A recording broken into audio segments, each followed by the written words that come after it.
함께 하나님의 말씀 보겠습니다. 하나님 말씀은 마태복음 9장입니다.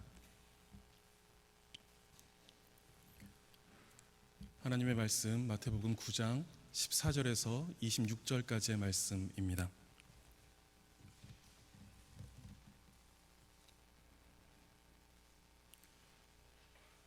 마태복음 9장 14절에서 26절까지의 말씀을 저와 한 절씩 교독하도록 하겠습니다.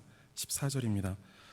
그때에 요한의 제자들이 예수께 나와 이르되 우리와 바리새인들은 금식하는데 어찌하여 당신의 제자들은 금식하지 아니하나이까?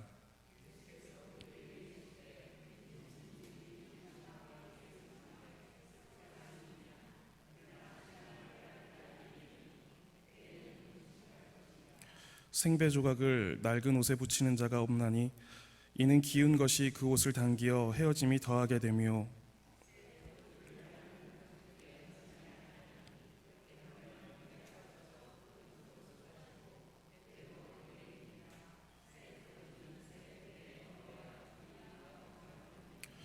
예수께서 이 말씀을 하실 때에 한 관리가 와서 절하며 이르되 내 딸이 방금 죽었사오나 오셔서 그 몸에 손을 얹어 주소서 그러면 살아나겠나이다 하니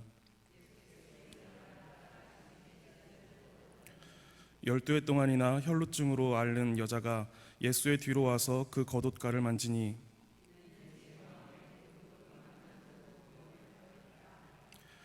예수께서 돌이켜 그를 보시며 이르시되 딸아 안심하라 내 믿음이 너를 구원하였다 하시니 여자가 그 즉시 구원을 받으니라.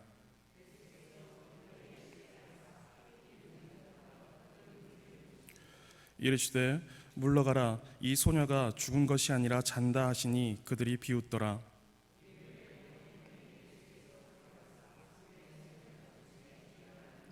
함께 읽겠습니다. 그 소문이 그 온 땅에 퍼지더라. 아멘. 오늘 설교의 제목은 앞에 보이시는 것처럼 예수님만이 소망이십니다 라는 제목을 가지고 함께 말씀을 나누려고 합니다. 우리 가운데 모르는 사람이 있을까요? 예수님만이 우리의 소망이다 라는 이 사실을 모르는 사람이 있을까요? 한 분도 안 계실 것 같아요. 모두 다 알고 계시는 사실인 것 같습니다. 그런데 우리가 일상을 살아가다 보면 죄로 인하여서 또는 분주함으로 인하여서 이 진리의 이 한 문장이 계속해서 우리 뒤로 밀려나게 되는 것 같습니다.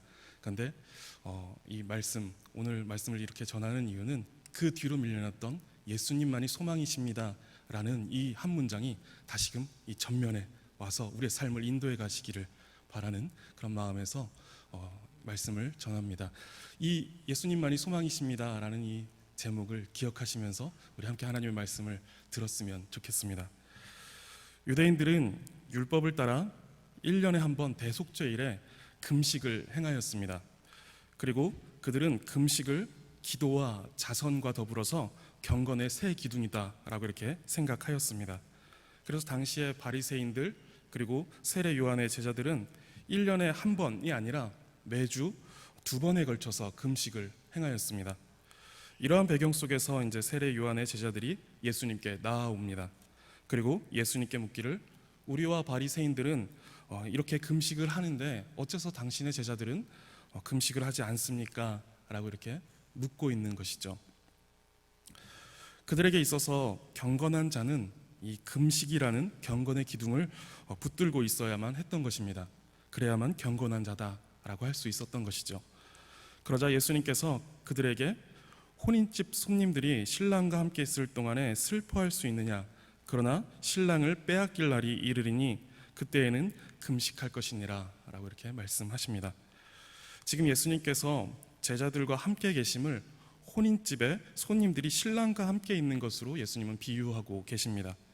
신랑 대신 예수님과 함께 있는 그 잔치 중에는 금식하지 않아도 되지만 신랑 대신 예수님을 빼앗기는 날, 즉 예수님께서 순환과 그 죽음의 날, 죽음을 맞이하는 그 날이 올 것인데 그때는 금식하며 슬퍼하게 될 것이다 라는 것입니다. 예수님과 함께 있었던 제자들은 그 기쁨의 잔치에서 금식을 하며 슬퍼할 이유가 없었던 것이죠. 그런데 그 잔치에 신랑을 빼앗기는 날에는 슬픔 가운데 금식을 하게 될 것이다 라는 것입니다. 신랑을 잃어버린 잔치는 더 이상 잔치가 되지 못하고 슬픔의 자리가 됩니다. 그때에는 금식하게 되는 것입니다. 예수님은 우리의 죄를 위해 고난을 당하시고 십자가에 달려 돌아가셨습니다. 그래서 우리는 우리의 죄를 생각할 때 슬퍼하고 금식해야 합니다. 그러나 동시에 예수님은 부활하시어 모든 죄와 사망을 이기셨고 우리를 주님의 거룩한 신부로 불러주셨습니다.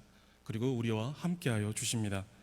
그래서 우리는 슬퍼하며 금식하는 동시에 기뻐하며 구원의 은혜와 감격을 누릴 수 있습니다. 우리는 우리의 죄의 짐을 짊어지시고 십자가에 달리신 그 예수 그리스도의 대속으로 말미암아 새로운 시대를 맞이하게 됩니다. 예수 그리스도의 십자가와 보혈로 말미암아 은혜의 보좌로 나아가는 은혜의 시대가 열려진 것입니다. 예수님만 믿으면, 그리고 예수님만 바라보고 예수님만 의지하면 우리의 죄짐을 지시고 우리의 죄를 속하시는 그 은혜의 자리로 나아갈 수 있게 된 것입니다. 예수님께서 우리의 소망이 되어 주신 것입니다. 그런데 여전히 요한의 제자들과 바리새인들은 예수 그리스도의 그 은혜를 의지하지 않고 율법으로 말미암는 구원과 그 경건을 고집하고 있었습니다. 그들을 향하여서 예수님은 두 가지의 비유를 말씀하십니다. 하나는 16절에 생배 조각을 낡은 옷에 붙이는 것입니다.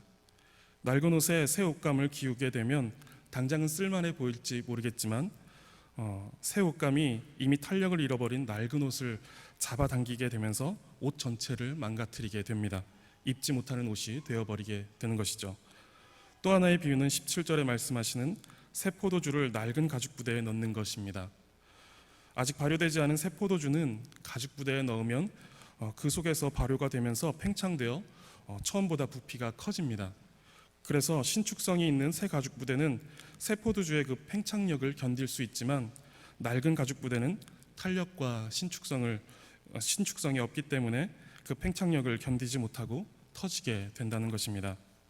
이 두 비유에서 말하고 있는 것은 모두 낡은 것에 새 것을 넣는 것인데 낡은 것이 새 것을 감당하지 못하여 망가지게 된다라는 것을 말합니다. 그래서 17절 하반절에 새 포도주는 새 부대에 넣어야 한다라고 말씀하고 계십니다.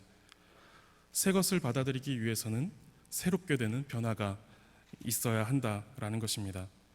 이사야 선지자는 이사야서 64장 6절에서 무릇 우리는 다 부정한 자 같아서 우리의 의는 다 더러운 옷 같으며 라고 이렇게 말씀하고 있습니다. 하나님은 우리의 이 더러운 옷, 부정한 옷에 수선이 아니라 새로운 옷을 입으라고 말씀하십니다. 로마서 13장 12절에서 말씀하시는 것처럼 어둠의 일을 벗고 빛의 갑옷을 입으라 라고 말씀하십니다. 그리고 13장 14절에서 오직 주 예수 그리스도로 옷을 입으라 라고 말씀하십니다. 수선이 아니라 새로운 옷을 입으라는 것입니다. 율법과 인간의 법과 규례로는 결코 하나님 앞에 나아갈 의의 옷을 만들 수 없고 그것으로는 터지고 찢어질 뿐입니다. 그러기에 새로운 옷, 예수 그리스도로 말미암은 의의 옷을 입어야만 합니다. 신랑 되시는 하나님의 아들 예수 그리스도께서 우리 가운데 오셨습니다. 그리고 우리의 소망이 되어 주셨습니다. 그런데도 여전히 금식을 해야 하고 율법을 통해서 경건에 이르고 구원에 이른다라는 잘못된 이해와 잘못된 습관과 잘못된 생각의 틀을 가지고 있었던 것입니다. 여전히 더러운 옷을 벗지 못하고 그 옷을 입고 있었던 것이죠. 모든 것을 새롭게 하시고 모든 것을 이루시는 예수님, 모든 율법을 만드시고 그 율법을 완성하시고 그 율법이 가리키고 있는 그 예수님께서 오셔서 풍성한 은혜와 사랑으로 함께 하시니 이제는 예수님을 바라봐야 합니다. 어둠의 일을 벗고 예수 그리스도로 옷 입어야만 합니다. 그런데 세례 요한의 제자들과 바리새인들은 예수님을 바라보는 것이 아니라 율법을, 더 정확하게는 자신들의 행위와 생각과 지식을 더욱 의지하며 그것을 고집하고 있었던 것입니다. 예수님께서 이 새로운 삶의 원리인 예수 그리스도로 말미암는 은혜를 말씀하고 있을 때에 본문 18절을 보시면 한 관리가 예수님께로 찾아옵니다. 그리고 두 가지의 사건이 이어서 기록되고 있습니다. 이 두 사건은 유대인들의 전통이나 율법을 따르는 것이 아니라 오직 예수 그리스도를 믿고 의지함으로 얻게 되는 새로운 원리, 새로운 삶의 원리, 그 은혜의 원리를 말씀하고 있습니다. 본문 18절을 보시면 한 관리가 와서 자기의 딸이 방금 죽었는데 오셔서 그 몸에 손을 얹어 이제 살려달라고 간청하는 내용이 나옵니다. 그리고 그 관리의 딸에게로 이제 가시는 길에 한 12회 혈루증을 앓는 여인이 예수님의 겉옷에 손을 대면서 병 고침을 받는 내용도 함께 나오고 있습니다. 이 두 사건은 사람으로서는 할 수 없는 병 고침과 그 죽음에 관련된 내용입니다. 그리고 오직 예수님만 바라보고 예수님께만 소망을 둠으로 그들이 예수님께 나오는 내용입니다. 즉 믿음에 대한 내용입니다. 그들의 행위를 보여주면서 그들의 행위가 소망을 이루는 것을 말씀하는 것이 아니라 그들이 믿음으로 예수님만 바라본 내용이고 그 믿음이 소망을 이루는 내용입니다. 요한의 제자들은 예수님과 대면하여 대화를 나누고 있지만 예수님을 보지 못하였습니다. 그들이 예수님을 바라보았다면 그들도 금식이 아니라 풍성한 잔치에 동참했을 것입니다. 그러나 그들은 그 잔치 자리에 들어오지 못하고 있습니다. 그들이 말씀에 대한 지식이 부족하거나 삶의 내용이 불경건했기에 그런 것이 아니었습니다. 행함과 지식이 그들 가운데 있었습니다. 그러나 그들은 소망이 되시는 예수님을 바라보지 못한 것입니다. 그들은 소망을 유대인의 전통과 율법을 따르는 그 행위에서, 그 지식에서 찾은 것입니다. 예수님은 그들의 그러한 모습을 지적하셨고 믿음으로 예수님께 나아온 이들이 보게 되는 하나님의 능력과 하늘의 소망을 이제 보여주십니다. 두 개의 사건 가운데 먼저 12해 동안 혈루병을 앓았던 그 여인의 이야기를 살펴보겠습니다. 12해 동안 혈루병을 앓았던 여인은 늘 생명의 위협 가운데 살았을 것입니다. 그리고 여인의 괴로움은 단지 병으로 인한 괴로움만은 아니었습니다. 계속 피를 흘리게 되면서 이 여인은 부정하다 취급되어 격리되어 살았어야만 했습니다. 그런 시간이 12년이 되었던 것입니다.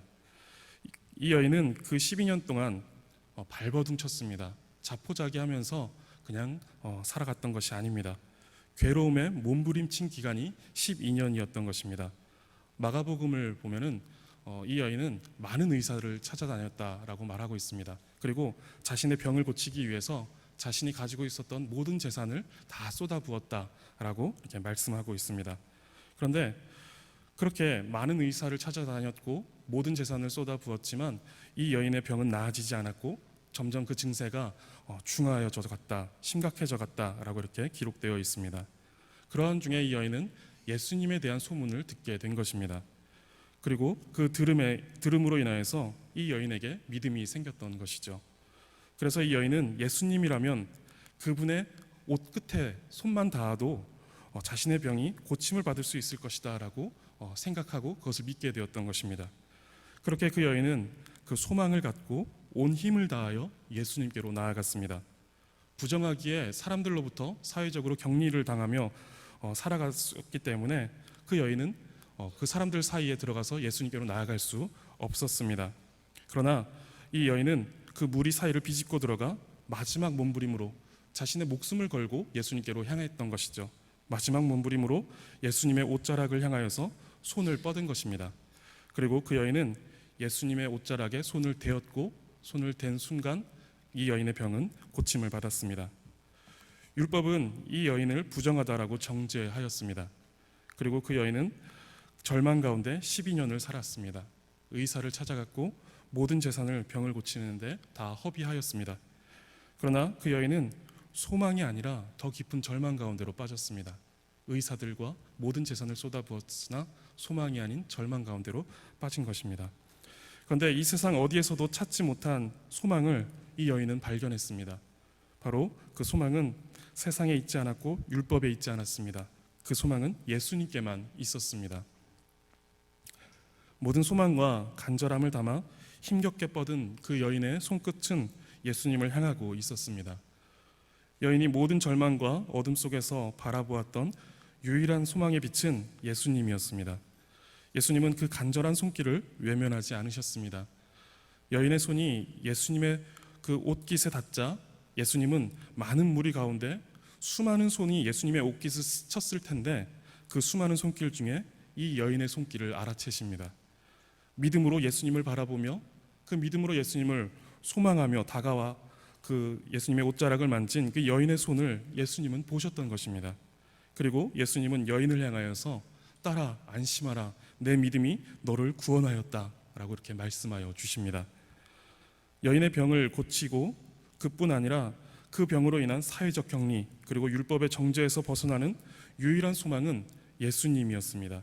12년이나 지속되고 모든 것을 허비하고 절망하게 만든 그 병은 그 여인이 예수님께로 나오는 매개가 되었고 여인은 믿음으로 구원을 얻었습니다.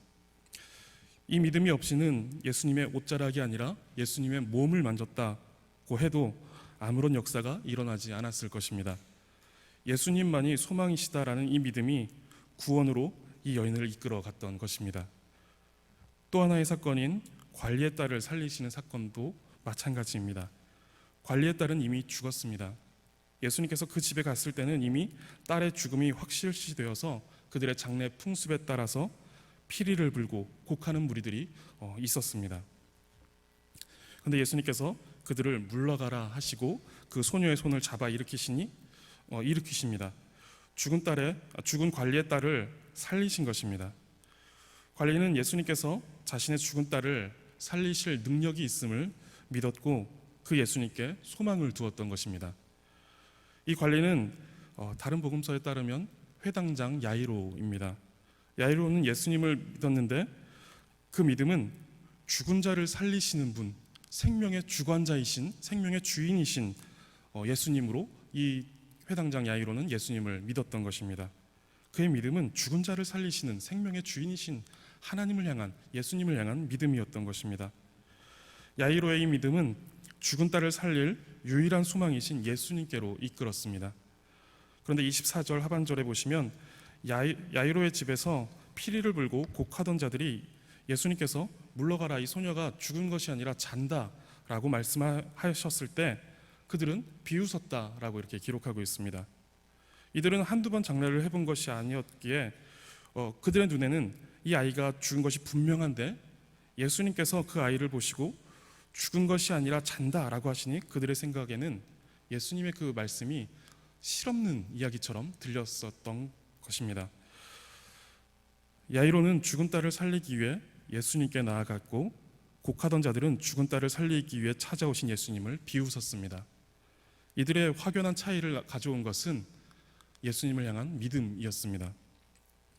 곡하는 자들은 믿음이 없었기에 찾아오신 예수님을 보고도 비웃었지만 생명의 주인이신 예수님께 소망이 있음을 믿었던 야이로는 예수님을 찾아가서 예수님을 모셔옵니다.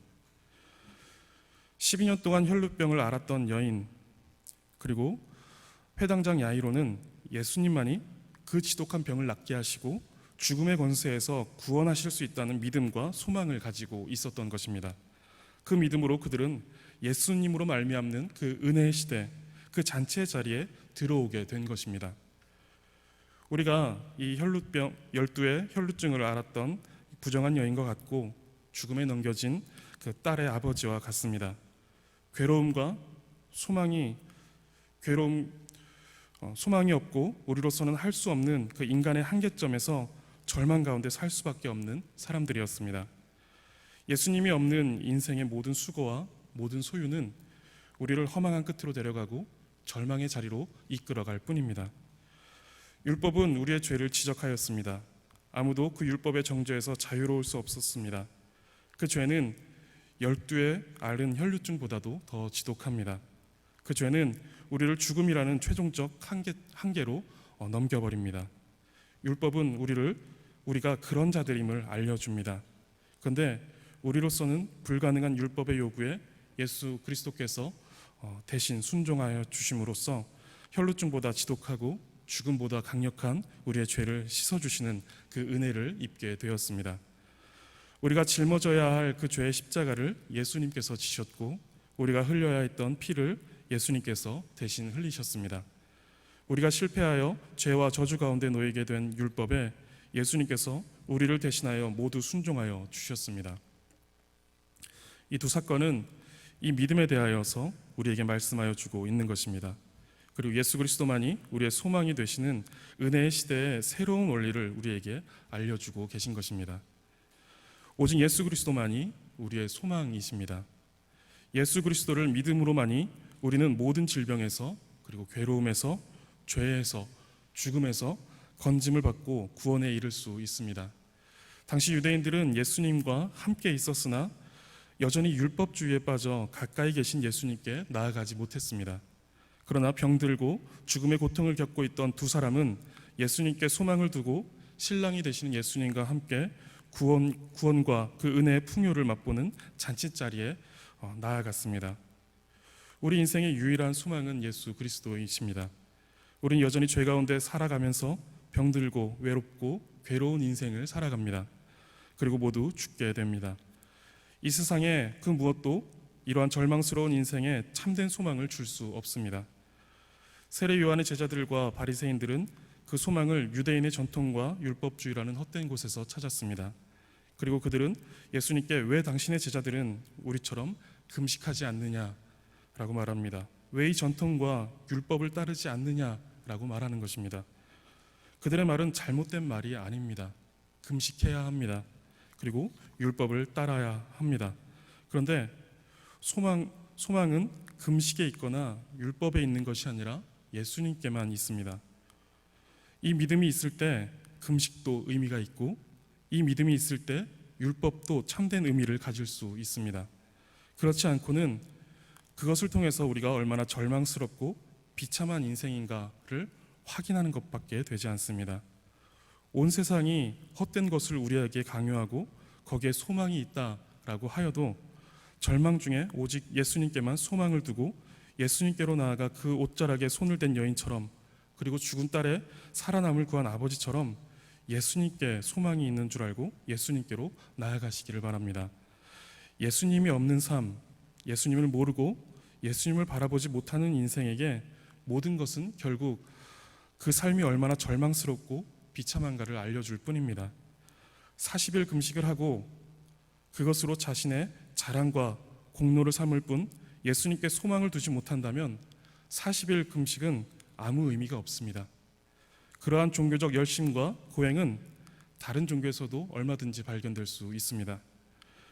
우리가 아무리 종교적 열심을 갖고 교회를 다니고 신앙생활을 해도 예수님을 바라보는 이 믿음이 없다면 아무 의미도 없고 그것은 오히려 허망한 끝을 우리에게 보여줄 뿐입니다. 우리 신앙의 중심에는 반드시 예수 그리스도가 계셔야만 합니다. 그리고 우리 영혼의 심장은 예수님을 향하여서 박동해야만 합니다. 예수님이 없는 신앙은 비참합니다. 또한 예수님이 아닌 것을 향하여 뛰는 우리의 심장 박동은 초라합니다. 가장 존귀하신 예수님만이 우리의 자랑이시고 우리의 위로이시며 우리의 소망이십니다. 예수님은 야이로의 간청에 응하여 야이로의 집으로 향하여 가셨습니다. 그리고 마가복음에 따르면 야이로의 집에 가실 때 많은 무리들이 예수님을 따라갔다라고 이렇게 기록하고 있습니다. 그리고 그 무리들은 예수님을 에워싸서 밀었다라고 이렇게 말합니다. 그 무리 가운데 병들고 문제를 가지고 있었던 사람이 단지 12년 동안 혈루병을 앓았던 여인과 이 야이로 이 두 사람뿐이었을까요? 아마 예수님을 따랐던 모든 사람들이 문제를 가지고 예수님을 따랐을 것입니다. 그 인생의 문제를 껴안고 무리 중에 끼어 예수님을 따라가면서 예수님과 부딪히고 또 예수님에 향하는 그 길로 같이 따라갔을 것입니다. 그런데 이 무리 중에 구원을 얻은 사람은 이 여인과 야이로의 딸 뿐이었습니다. 예수님을 가까이 하고 있었고 인생의 문제를 가지고 있었다라는 것은 똑같은데 이 두 사람 외에는 구원을 받지 못했습니다. 그 차이는 믿음입니다. 예수님께 소망을 두는 믿음, 예수님만 바라보는 믿음, 예수님으로만 가득 차오르는 그 믿음, 참된 믿음이 그들에게는 없었던 것입니다. 예수님을 향한 이 믿음이 없이 그저 따른 것입니다. 믿음은 우리의 의지가 아닙니다. 그러나 믿음은 우리의 의지를 이끌어 예수님을 향하게 합니다. 이 믿음은 예수님께 소망을 두고 예수님만을 바라보게 하며 예수님으로 가득 차오르게 하고 예수님과 함께하는 것을 무엇보다 사모하게 합니다. 그리고 이 믿음은 하나님의 선물입니다. 우리는 이 믿음을 선물로 받았습니다. 하나님은 절망스럽고 비참한 우리의 인생에 소망이신 예수님을 바라보도록 이 믿음을 선물로 주셨습니다. 헛되고 헛된 인생의 굴레에서 의미 없는 발버둥을 치면서 살아가는 삶이 아니라 가장 귀하신 예수님을 향하여 가도록 우리에게 믿음을 주셨습니다. 예수님이 없는 공허한 인생이 아니라 예수님과 함께하는 풍성한 삶으로 살아가도록 우리에게 믿음을 주신 것입니다. 예수님께서 십자가에 돌아가시고 부활하시며 이를 믿기만 하면, 이 믿음만 있으면 그 풍성한 은혜의 자리로 들어갈 수 있는 새로운 삶의 원리, 은혜의 원리를 우리 가운데 허락하신 것입니다. 그리고 우리 모두가 이 귀한 선물을 받았습니다. 예수님만이 우리의 소망 되심을 믿는 이 믿음이 가장 귀합니다. 우리가 아무것도 없고 모든 것을 가지고 있지 않고 또한 이 절망스러운 삶 가운데서 모든 것을 잃어버렸다 하더라도 이 믿음만 있으면 모든 것이 없어도 모든 것을 가진 것입니다. 모든 것보다 더 모든 것 되는 것을 우리는 가지고 있는 것입니다. 이 믿음이 가장 귀합니다. 이 믿음 가운데 거하시면서 날마다 예수님을 따라가시고 또 그 예수님을 따르는 그 풍성한 은혜의 삶을 누리시는 성도님들 다 되시기를 간절히 바라겠습니다. 기도하겠습니다. 하나님, 예수님을 알고 또 예수님을 바라며 예수님만이 우리의 유일한 소망 되심을 믿는 그 믿음을 우리 가운데 주시니 참으로 감사합니다. 세상은 예수님이 없는 인생을 말하지만 우리는 예수님뿐인 삶을 살게 하시고 예수님뿐인 삶을 말하게 하시니 감사합니다. 예수님을 모른 채 헛된 지식과 욕망에 이끌려가는 삶이 되지 않게 하시고 오직 예수님께만 소망이 있는 줄 알고 간절한 마음과 갈급한 심령으로 예수님께 나아가게 하여 주시옵소서. 우리에게 닥치는 모든 삶이 또한 모두 합력하여 선을 이루시는 소망이 되시는 예수님께로 인도하시는 하나님의 섭리 가운데 있는 줄 알고 하나님께만 소망을 두고 살아가는 그 믿음을 우리 가운데 허락하여 주옵소서. 감사드리며 예수 그리스도의 이름으로 기도드립니다. 아멘.